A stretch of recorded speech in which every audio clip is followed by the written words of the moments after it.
Now, across Australia, young kids are going to school riddled with anxiety and fear over what insidious bullying could await them after they enter the school gates.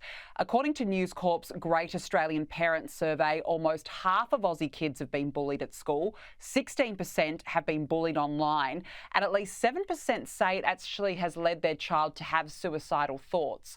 Claire, there are calls now for a national standard to be developed to try and curb this. As a child psychologist yourself, what do you think should be included? Well, I mean, it's not about what's included, because I think we have spoken and spoken and spoken about anti-bullying. There are millions poured into the education system when it comes to programs and initiatives and teaching kids about respectful relationships. And for decades now, in an educational manner and policies and procedures, we have spoken about anti-bullying.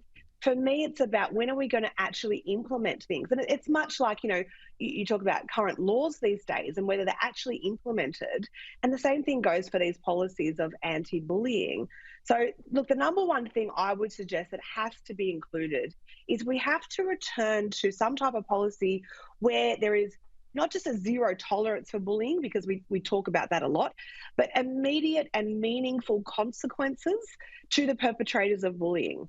Now, I'm one who always says we don't want to label every child negative interaction as bullying, because kids pick on each other, they fight.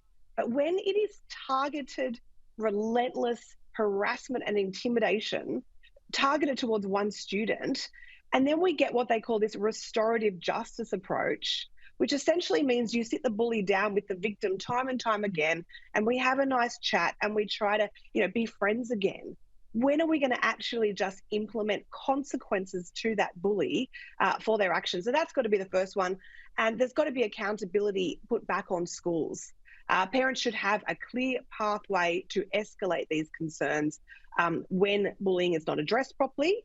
And I have been contacted in recent weeks by lawyers of parents who are now seeking legal advice on whether it would be appropriate to sue schools for their lack of action on the bullying towards their child. And of course, the poor mental health and outcomes for their children that they've been left with. So it's just about less talk and more action.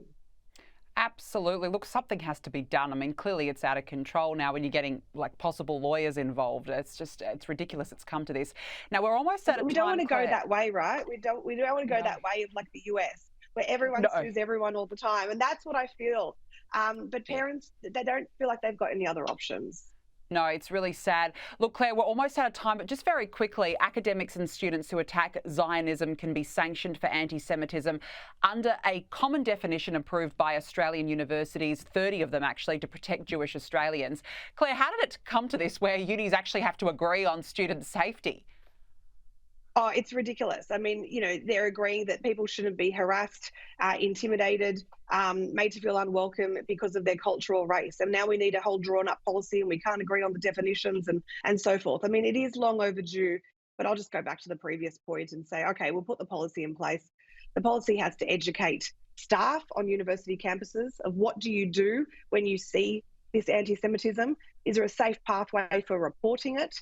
They need to educate students on what the consequences will be, and then they need to follow through on those consequences. So it's all good having a policy written up, but unless there's action, people will just keep doing what they've always done. I mean, it's just astounding that it's come to an agreement that universities have to have. Unbelievable. Clare Rowe, good to catch up. Thank you very much for joining me.